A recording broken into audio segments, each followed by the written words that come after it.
আসসালামু আলাইকুম সম্মানিত ভিউয়ার্স, সবাই কেমন আছেন? আশা করি ভালো আছেন। দেশ এবং দেশের বাইরে থেকে যারা আমাদের প্রত্যেকদিন নিয়মিত ভিডিওগুলো দেখেন তাদেরকে অসংখ্য ধন্যবাদ জানিয়ে আজকের ভিডিওটি শুরু করলাম। তো ভিউয়ার্স, আজকের ভিডিওর টপিকটা হচ্ছে কিভাবে অনেক সুন্দর করে 4টি বেডরুম 2টি টয়লেট দিয়ে অনেক সুন্দর করে 832 স্কোয়ার ফিটের মধ্যে একটি বাড়ি করবেন তা নিয়ে রয়েছে বিস্তারিত। অবশ্য পুরো ভিডিওটি না টেনে দেখলে আপনারা ড্রয়িং সহ সুন্দরভাবে বুঝে নিতে পারবেন কিভাবে কি করা হয়েছে। আর আমরা সবসময় একটা কথা বলে থাকি, দক্ষ একজন ইঞ্জিনিয়ার এবং দক্ষ একজন কন্ট্রাক্টর দিয়ে আপনাদের বাড়ির কাজটা করাবেন, যেহেতু করে পরবর্তীতে কোনো বিভ্রান্তিতে পড়তে না হয়। আর যারা এখনও আমাদের ফরাদগঞ্জ অ্যাকশন চ্যানেলটি সাবস্ক্রাইব করেন নাই, প্লিজ তারা অবশ্যই আমাদের চ্যানেলটি সাবস্ক্রাইব করে সাথে থাকা বেলটি অন করে দেবেন, যেহেতু করে নিত্য নতুন ভিডিওগুলো সবার আগে পেয়ে যান। তো ভিউয়ার্স, আমি এখন আপনাদেরকে ড্রয়িংটা সুন্দরভাবে বুঝিয়ে দেবো। আপনারা মনোযোগ সহকারে দেখে ড্রয়িংটা বুঝে নেবেন। বুঝে নিলে অবশ্যই আপনারা এরকম একটি বাড়ি করতে গেলে ড্রয়িং ডিজাইন করাতে চাইলে আমাদেরকে দিয়ে করাতে পারবেন, এবং কি আপনার যাকে দিয়ে করাতে ইচ্ছা তাকে দিয়ে করাতে পারবেন, কোনো সমস্যা নাই। এখানে এই বিল্ডিংটির দৈর্ঘ্য দেওয়া হয়েছে 32 ফিট, প্রস্থ দেওয়া হয়েছে অবশ্যই 26 ফিট। আপনারা মনোযোগ সহকারে দেখে বুঝে নেন। একেবারে কম জায়গার ভিতরে বাড়িটি করা হয়েছে, একেবারে কম খরচের ভিতরে। অবশ্যই খরচটা আমি বলে দেবো। টোটালি এখানে দেখতেছেন আপনারা 832 স্কোয়ার ফিট। 832 স্কোয়ার ফিটের মধ্যে এই বাড়িটি করা হয়েছে। আপনার মনোযোগ সহকারে দেখে বুঝে নেন। এর পরবর্তীতে দেখতেছেন একটি সামনে 2টি ব্যালকনি ব্যবহার করেছে। 2টি ব্যালকনির সাইজ দেওয়া হয়েছে 12 ফিট বাই 4 ফিট করে দেওয়া হয়েছে সামনের 2টি ব্যালকনির সাইজ। অবশ্যই আমাদের পুরোপুরি কাজটা শেষ হয় না, অবশ্যই পুরোপুরি শেষ হয়ে গেলে আমরা আরও একটা ভিডিও দিব আপনাদেরকে, কত টাকা খরচ হবে বা কী আসে বিষয়। এখানে দেখতেছেন আপনার সামনের 4টি বেডরুম দেওয়া হয়েছে, মানে বরাবর 4টি বেডরুম। 4টি বেডরুমের সাইজে একই মাপের দেওয়া হয়েছে 12 ফিট বাই 13 ফিট করে দেওয়া হয়েছে 4টি বেডরুমের সাইজ। অবশ্যই আপনারা দেখে বুঝে নিতেছেন। এর পরবর্তীতে আপনার পিছনেই দেখতেছেন সিঁড়ি দিয়ে ঢুকতেই 2টি টয়লেট দেওয়া হয়েছে। 2টি টয়লেটের সাইজে একই মাপের দেওয়া হয়েছে 4 ফিট বাই 8 ফিট করে দেওয়া হয়েছে 2টি টয়লেটের সাইজ। একটি হবে অ্যাটাচড আর একটি হবে কমন টয়লেট। অবশ্যই আপনারা সুন্দরভাবে দেখে বুঝে নিয়েছেন আমাদের পুরো ড্রয়িংটা। এখন আমি আপনাদেরকে সুন্দরভাবে পুরো ভিডিওটি বুঝিয়ে দিতে চেষ্টা করব কিভাবে কি করা হয়েছে।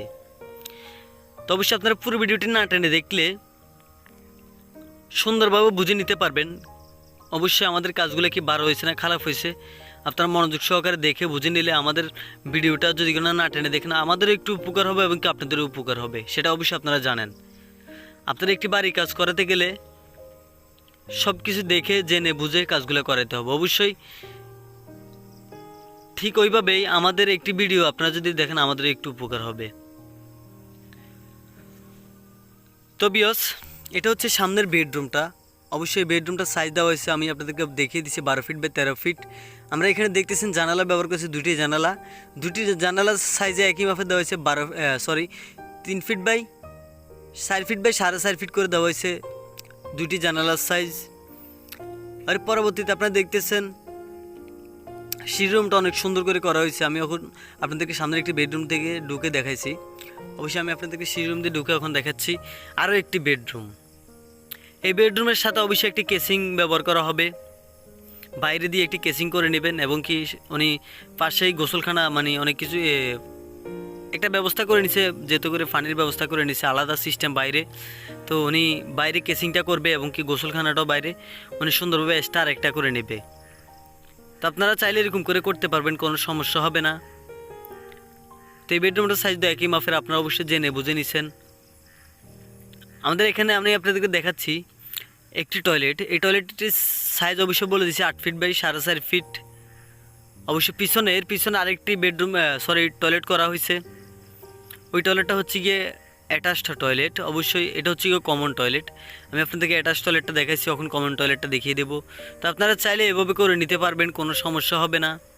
যদি কোনো বুঝতে কোনো অসুবিধা হয় এবং কি আপনাদেরকে আমরা বুঝাতেও যদি কোনো ভুল হয় তাহলে অবশ্যই ক্ষমা দৃষ্টিতে দেখবেন। তো বেশ মানুষ বলতে ভুল হতেই পারে, কারণ আমরা আপনাদের জন্য অনেক কষ্ট করে ভিডিওগুলো নিয়ে আসি। আর অবশ্যই আপনাদের বন্ধুদের সাথে শেয়ার দিতে ভুলবেন না, যেহেতু আপনাদের বন্ধুরা এরকম একটি বাড়ি দেখে আমাদের বাড়ির ডিজাইনগুলো দেখে আপনার বন্ধু একটি বাড়ি করতে পারে। তো তবে যারা এখনও আমাদের ফরহাদ কনস্ট্রাকশন চ্যানেলটি সাবস্ক্রাইব করেন নাই, প্লিজ তারা অবশ্যই আমাদের চ্যানেলটি সাবস্ক্রাইব করবেন। সাবস্ক্রাইব করে সাথে থাকা বেলটি অন করে দেবেন, যেহেতু করে নিত্য নতুন ভিডিওগুলো সবার আগে পেয়ে যান। এই বিল্ডিংটিতে টোটালি রড ব্যবহার করেছে 16 মিলি রড, 12 মিলি রড 6টি করে, 12 মিলি রড 6টি করে, যেহেতু করে নিই কোনো ফাউন্ডেশন নেই, ফাউন্ডেশন ছাড়া। আর এই বিল্ডিংটিতে টোটালি কত টাকা খরচ হবে বাকি আছে বিষয় আমি আপনাদেরকে বলে দিচ্ছি, আপনারা মনোযোগ সহকারে শুনুন। এই বিল্ডিংটিতে টোটালি আপনি কমপ্লিট করতে গেলে আপনার বরাবর 6.5 লক্ষ টাকা খরচ হবে। 6.5 লক্ষ টাকা দিয়ে আপনি পুরোপুরি টাইলস ছাড়া এবং ইলেকট্রিশিয়ান ছাড়া কমপ্লিট করে নিতে পারবেন, কোনো সমস্যা নেই। আর যদি আপনি টাইলস দিয়ে সামনে ডিজাইন করেন তাহলে আপনার বরাবর 12 লক্ষ টাকা খরচ হবে। 12 লক্ষ টাকা দিয়ে আপনি পুরোপুরি কমপ্লিট করে নিতে পারবেন। তো বিএস আজকের ভিডিও পর্যন্তই। আসসালামু আলাইকুম রহমতুল্লাহি ওয়া বারাকাতুহু। আমার জন্য দোয়া